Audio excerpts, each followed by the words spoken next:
Angel Rashad Milligan rolling out. That's a good question. Brandon, you want one quick question? We can't ask Rashad. Okay, We Rashad. started with a few questions from Zoom. We'll come into the room and take some questions. We'll finish up on the Zoom. Got about 10 minutes with the players. We'll go ahead and get started here. Percy Allen, go ahead. Just for either of the players, just your thoughts on just that fourth quarter. Was it something that they did on defense? Was it some type of a switch there, or was it something else?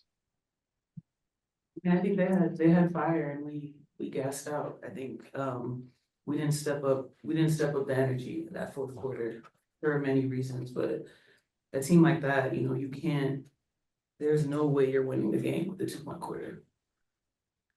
And then just after a strong finish, a strong start for the first 3 quarters, and then to sort of have a finish like that, just as you go into game 2, what positives do you take from this game that can help you on Tuesday? I think we're just gonna have to go back and watch film and see what worked and see what didn't, see where we cracked. It's kind of hard to think about it right now. I'm still kind of in shock after that fourth quarter, but we'll see what worked, we'll see what didn't. Obviously there was a way we were getting shots in the first quarter that we weren't in the fourth, so we're gonna see what was different. Thank you guys, appreciate it. Thank you, Masvidal. Go ahead. Yeah, I think Gabby, you talked about it, that just, you're kind of in shock. So what then is the process in the next 24 hours? Do you just kind of right now put this game to the side and then get back at it? I don't know when you practice, I'm sorry. Is that kind of how you move forward on this thing? I'm not putting this game to the side, not at all. There's obviously a lot of things that we need to learn from this game. So like I said, we're gonna watch this game, we're gonna watch every minute, every second. We're gonna see what went wrong. We did do a lot of positive things, so how can we build on that as well? So no, we're absolutely not putting this game to the side. Right. And then Nneka, just in terms of the energy, what needs to happen for you all to bring that, the mindset? I mean, can you? Is that your question? The question was, yeah, well, what exactly needs to happen in terms of the mindset? You said that, was it just because you're out of gas and then so the energy was gone from there? And then how do you cultivate that energy for the upcoming game?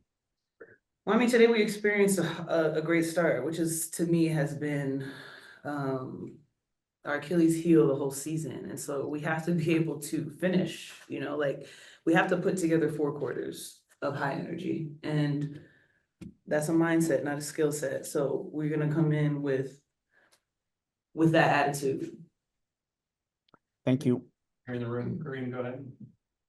Hey, y'all, sorry, I'm stuck behind the thing. But just curious, kind of, what was the conversation kind of amongst you guys in that fourth quarter as you're trying to figure a way to get out of it? I can't lie, I didn't say anything. I was trying to catch my breath. That's just really what I was trying to do. But looking back, I could have said something. I think everybody was just trying to stay calm. Let's go back to Zoom. Christian, go ahead, and then we'll have Alberto. My question's for Nneka.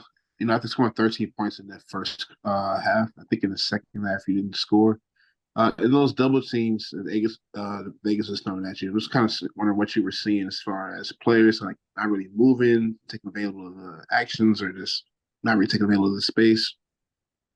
It got crowded in the second half, last week I was hitting my shots and they started crowding me. Same thing happened today. But there's still shots that I could have made in the second half. I think I was rushing them a little bit, maybe being a little bit more patient reading the defense, but I try my best to do that and then still get the ball out when there's a crowd. And I was wondering, could you just speak to the importance of Ezzy McBeggar? Because a lot of these backdoor cusses Vegas is eating on through the first half and then the second half. She allows you to kind of stay home or vice versa as far as the defensive scheme. Wait, what are you asking? The importance of Ezzy McBeggar in kind of games like this, because she allows your defensive scheme to kind of flourish the way it usually has all season. And, without her there, you kind of not really having a lot of help in the paint. You want me to answer that? I feel like you kind of just did, right?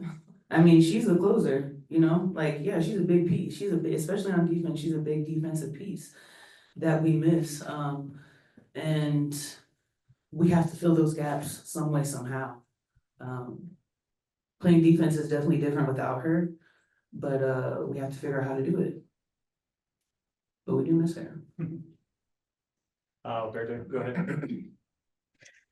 Hi, can you talk a little bit about Jordan Horston, her role today and how she can help with the energy part towards the end, in the next matchup? I mean, she showed a lot of growth today. Being able to be big in those moments. This is her first playoff game ever, and I thought she had a lot of clutch moments. In a game where we're down people, a game where we have, you know, the starters playing a lot of minutes, it's huge for us to just have that burst of energy off the bench. And I thought she was on her role today. I thought she did what she needed to do. And I think this is gonna give her a lot of confidence going into game 2. Thank you. Bella, go ahead, Bella. Yeah, sort of in that same vein, could you talk about Sadie's performance today, how that helped you guys defensively and rebounding, but also maybe how difficult it is to go from playing not very minutes during the season and then suddenly you're playing starting 30 minutes in a playoff game and sort of the difficulty of that? I mean, I think one thing that nobody always makes clear is that it's next woman up. You know, you never know when your name is gonna get called, and Sadie's has stepped up to the plate this last couple of weeks. I'm not surprised at all by what she has done in these last few games. She might be like the smartest player on our team. And her wisdom is something that lends to great spacing. It lends to understanding schemes and making changes in the middle of the game. And, you know, it's not easy to go, you know, to double your minutes in such a big way. But I think she's doing a great job of holding her weight and helping us. Thank you. Nneka, go ahead. Just a quick one for Gabby, if that's okay. You were very disruptive at the nail, particularly in that first half. The Aces tried to counter with more cutting behind that in the second half. Just how difficult is it to kind of balance those type of responsibilities with where they were starting some of their actions? Yeah, it's hard because they have so many players who can score as well as they do pass. So sometimes, you know, you think you can help a lot because, you know, a player has a tendency to shoot. But when you have a player, you know, specifically like a Chelsea Gray, who's just as good as a passer as she is a scorer, it is difficult because you have to pick and choose your moments to help. So again, that's something that we'll go back and film and see where we can be better on the backside, what kind of adjustments we can make to kind of counter that. But yeah, I mean, Vegas is a great team. There's a reason that they've won 2 championships in a row. So you can't help too much, but if you don't help, then, you know, we got to handle our one-on-one as well. So yeah, we'll go back and watch that on film. Thank you.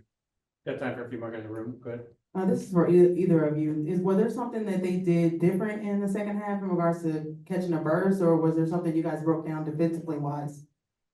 I mean, I wouldn't necessarily say it's something that they did differently, but like a team like that, you can't relax, you know? And I feel as though there were moments where we relaxed, especially in the fourth quarter, or not really relaxed, but, you know, we struggled to find our burst.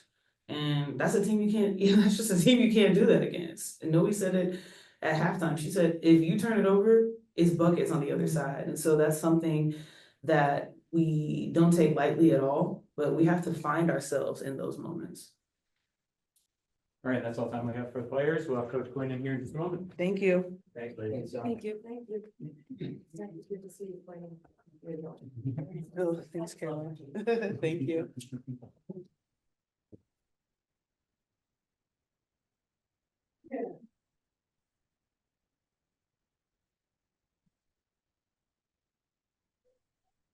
And Rashad Milligan rolling out.